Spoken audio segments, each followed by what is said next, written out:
Alrighty, welcome to video number 4 of the Honest Real Estate Agent video training series I'm doing right here. And this is your first day as a realtor. I need to get some cheesy intro music. Okay, well, thanks again for joining me. I want to talk in this video, I want to talk a little bit about some marketing and some ideas there. Before we get into that, I wanted to follow up a little bit on the blog and website discussion I had, I think, in the second video. One, and this is great about doing a series like this, I can follow up if I missed anything. So some of you might work for a company where they provide you with a website. And like for me, if you type in that URL for my company, Remax Alliance, they give each one of us our own website through the parent website of the company. So homesincolorado.com / Mario Janetpour. That's my website. And I can customize it however I want to based on the parameters available to me within the website. And I've done a few things, so you can check it out. Pretty basic, but what I recommend, use all the tools that are available to you. And I know I interviewed Mandy Dowell on my podcast, and she's one of the top agents in the Denver Front Range area, and that's all she uses. She just uses the standard company website. I mean, it's pretty amazing. So just a thought, check it out with the company that you're working with and see if they provide you just with a basic website. Now, what I want to talk about in this video, kind of dig in on some marketing, because like I've been saying, it's all about the leads. We got to generate the leads. And I want to talk about how do consumers choose a realtor. So when a consumer needs to buy a house or sell a house, what is their process? What do they do to make a decision to choose a realtor? Now here's a quiz. I want you to stop the video and I want you to make a list. I want you to make a list of all the ways that you know that a consumer, their thought process of how they choose a realtor. And I'll go to the next slide in a minute. So stop the video now and then make a list. Okay, well, I just want to put in this other slide here in case some of you didn't stop the video. Stop the video, make a list. And if I had the music to Jeopardy, I would insert it here. Boo, boo, beep, boo, beep, boo. Okay, that's pretty bad. Okay, now we're back. So here is the list. Now, if somebody is going to decide to buy a house or sell a house, this is how they're going to be able to connect with the realtor. They're either going to ask one of their relatives, somebody in their family. They're going to ask a friend. They're going to say, hey, who did you use to buy your house or sell your house? Who do you recommend as a realtor? Some of them might be a repeat customer. So they're going to buy a house again. They use the realtor that they worked with years ago. So a repeat customer. Maybe they find the realtor on the internet through a website, through social media, through maybe an ad on the internet. Another way is an open house. And this works either for a buyer or a seller, where somebody's holding an open house in a neighborhood that a buyer wants to buy into, or maybe a seller is thinking about selling in the neighborhood. They connect with the realtor at the open house. Maybe they call off the for sale sign. I've had this work both ways, either for a buyer or a seller. They see a listing, they see my information, they give me a call and say, hey, I'm interested in looking at that house. Or I see that you're selling a house in my neighborhood. I'd like to talk to you.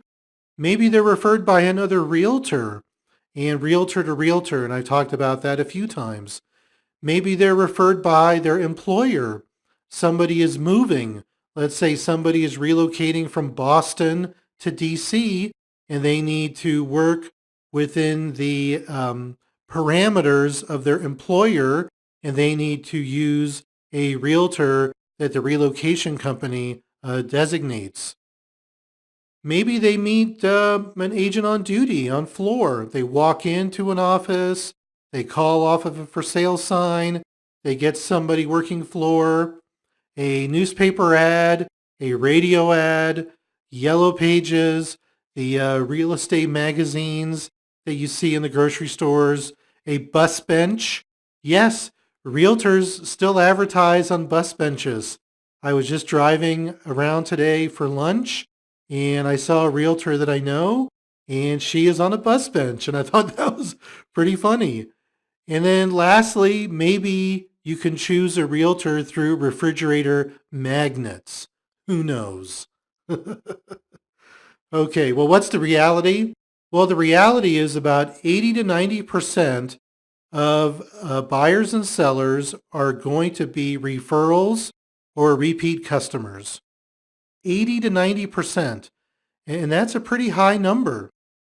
And I know a lot of realtors where, 95% of their business is either referrals or repeat business. This is why building a database and sphere marketing is so important.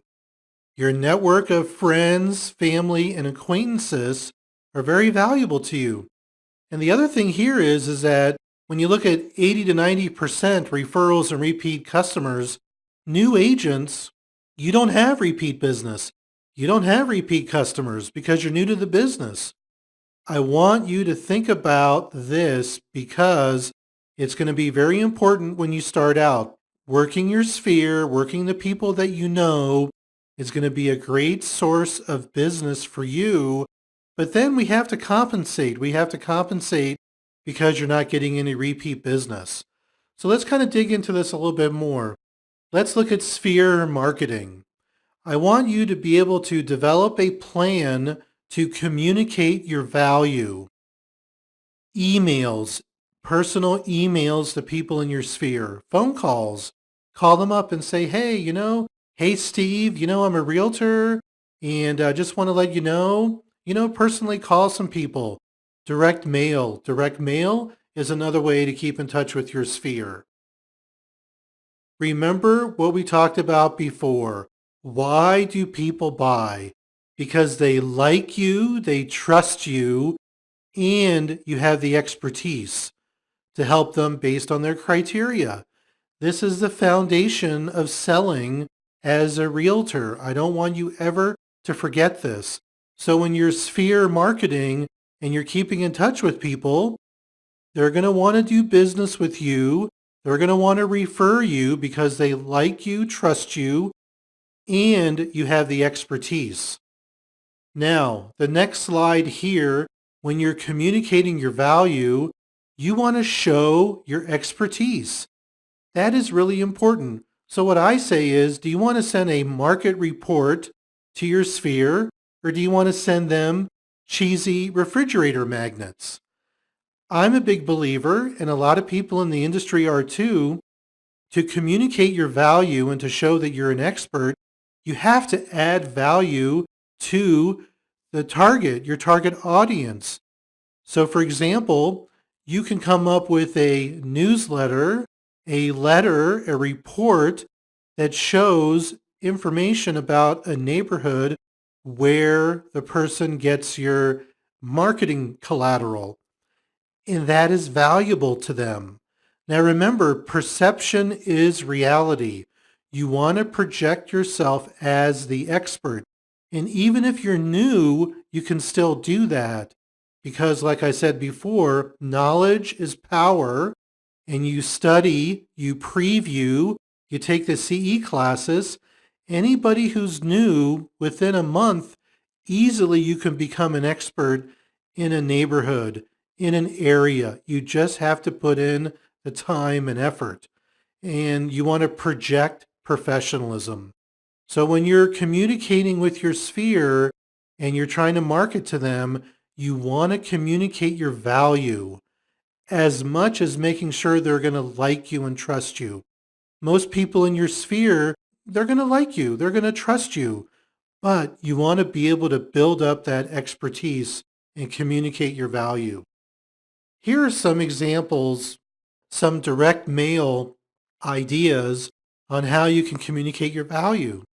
For me, I always like doing just sold and just listed postcards. I feel that's a great way to stay in touch.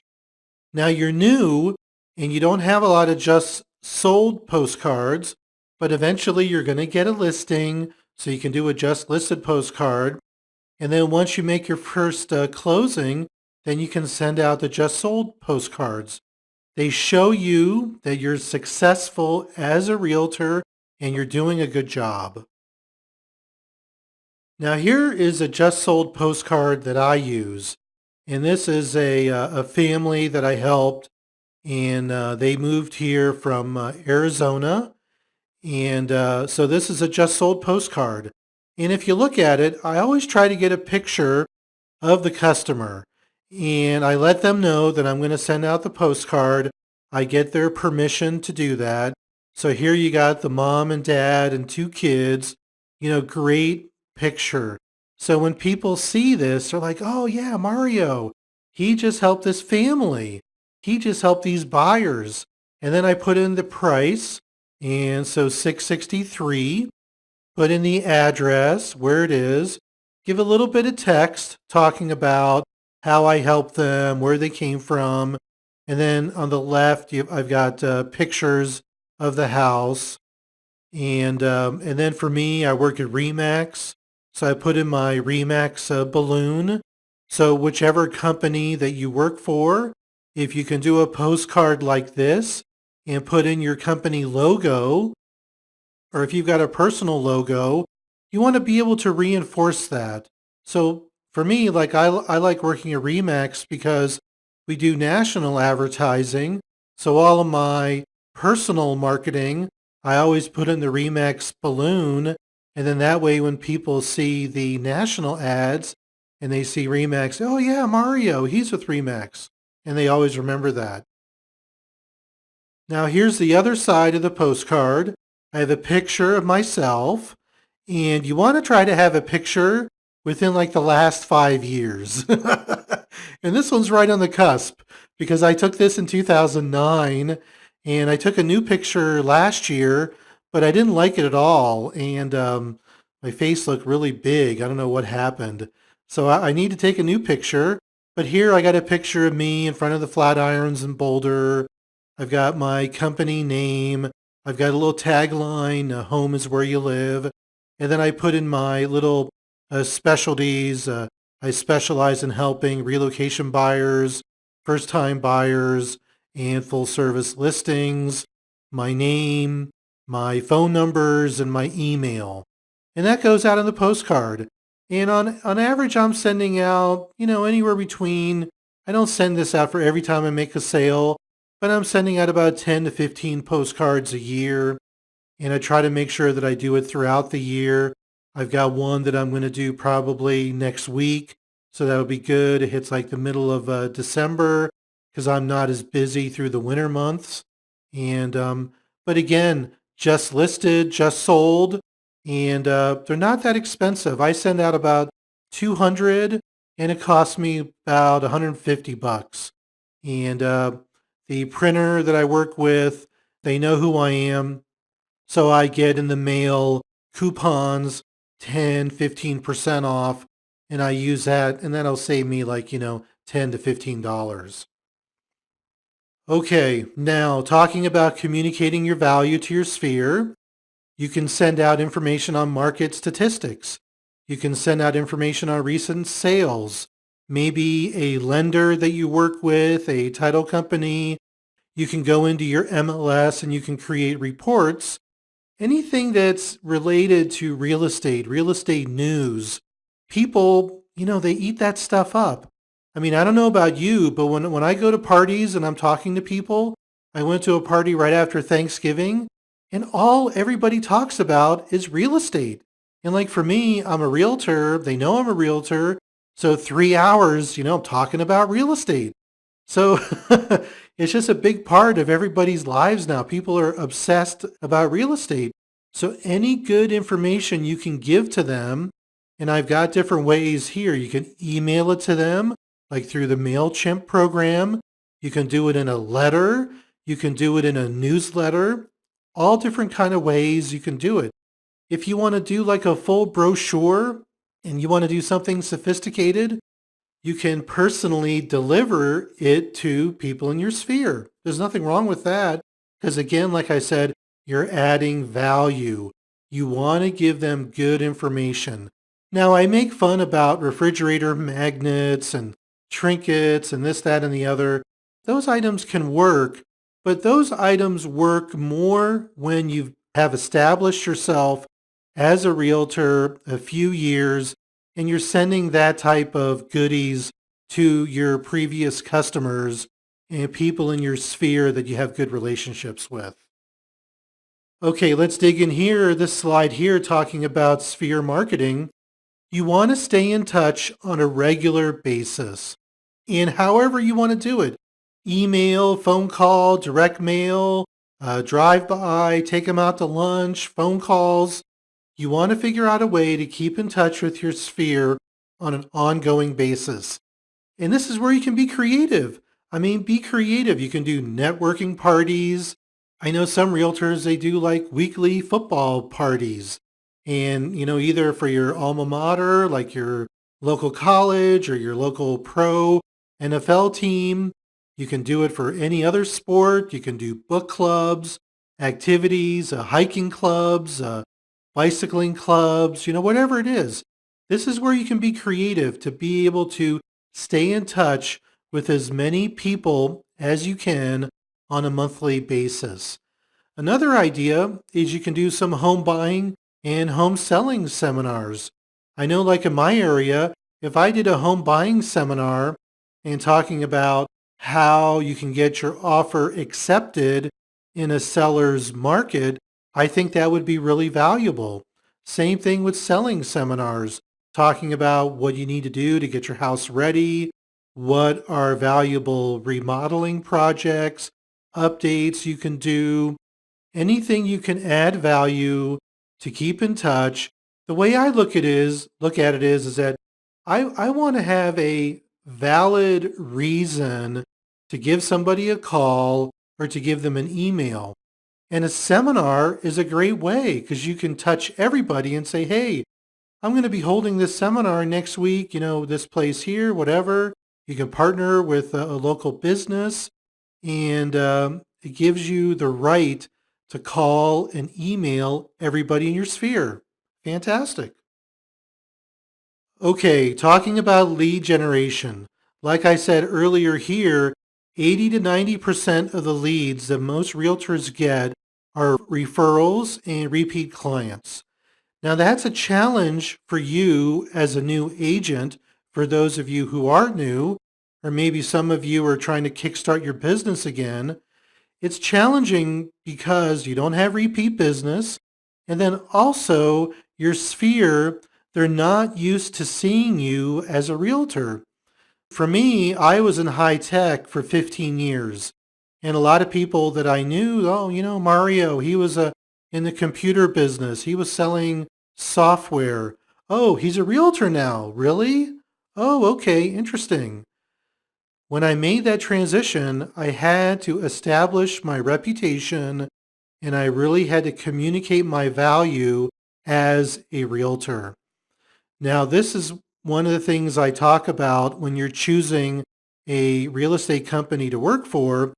Ideally, if you can work for a company that has a good reputation locally, I think a good, strong reputation locally is valuable. And then if you've got a company that has a good national reputation, I think that's good too. I work for RE/MAX Alliance. Not only is RE/MAX strong nationally, but my company, RE/MAX Alliance, is very, very strong locally. That will help you when you make the transition from your previous job into real estate. And this applies to some of you that come into real estate right out of college.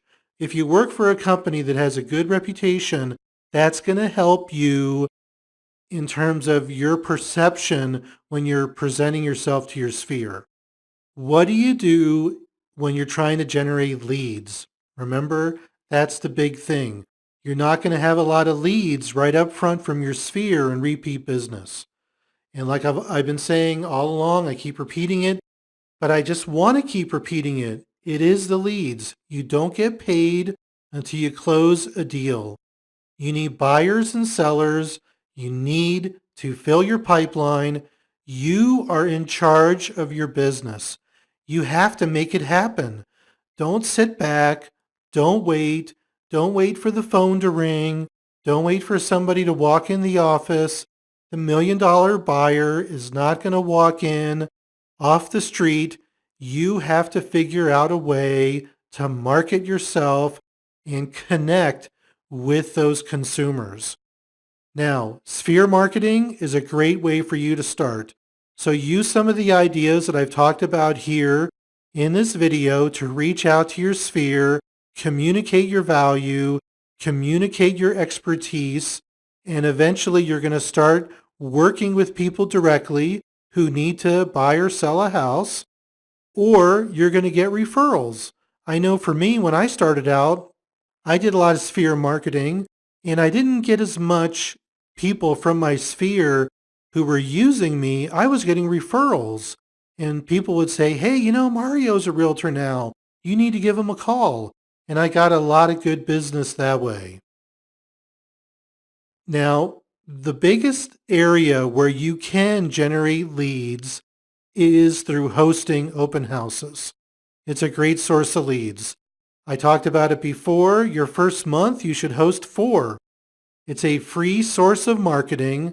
Don't have call reluctance and just do it. You can talk to other agents in your office. You can get permission to host one of their listings as an open house. And all the time I've been a realtor, I've never had to pay a referral fee to a listing agent from any buyers that I get through an open house. You're adding value to that listing agent by holding an open because it helps them look good with the homeowner and the seller. Now, once you have permission to host an open house, and you're going to do it on a Saturday or Sunday, again, promote it to your sphere. Another good reason to get in touch with your sphere. Make sure you're promoting it online in the MLS, through your blog, on your Facebook page. Also, for the open house, create professional marketing collateral. Have one. You can get one from the listing agent on the property. But more importantly, you want to have a good marketing sheet on you as a realtor. For example, somebody walks in the open house, they're a buyer, they don't have a relationship with the realtor. You can present them with that sheet, and the same thing for a potential seller. So I would have 2 sheets, one for buyers and one for sellers. Now, the other thing that I always do in open houses, it's mandatory that you have a sign-in sheet. 2 reasons. One, from a security standpoint, with all the problems that have been going on now with, violence on realtors. I mean, it's a real issue. So have a sign-in sheet because you want to keep track of who comes in the property, but then also you can collect their contact information. The other way that you can be able to deal with this security issue nowadays, you tag team the open house with a lender. For example, if some of you are women and you don't feel comfortable being by yourself, find a male lender, a man, and have them be at the open house with you. I know for me, depending on some neighborhoods, I'm a man. I might not feel comfortable being alone in a house or in an area, so I'll see if I can get a lender or get another agent. And you can always have another agent tag team, and you can work an open house together. So remember that. And a lot of offices now, they're doing good training on being able to provide safety tips to us as realtors. So make sure you take advantage of those classes. Okay, continuing here on open houses. One little trick that I do, I bake chocolate chip cookies or have the seller bake chocolate chip cookies before the open house. If it's a vacant house, I get a pot and I get some water. I put in some vanilla extract and then I boil a pot of water with the vanilla extract and it'll give a nice earthy, warm smell to the house. Another tip, look the part.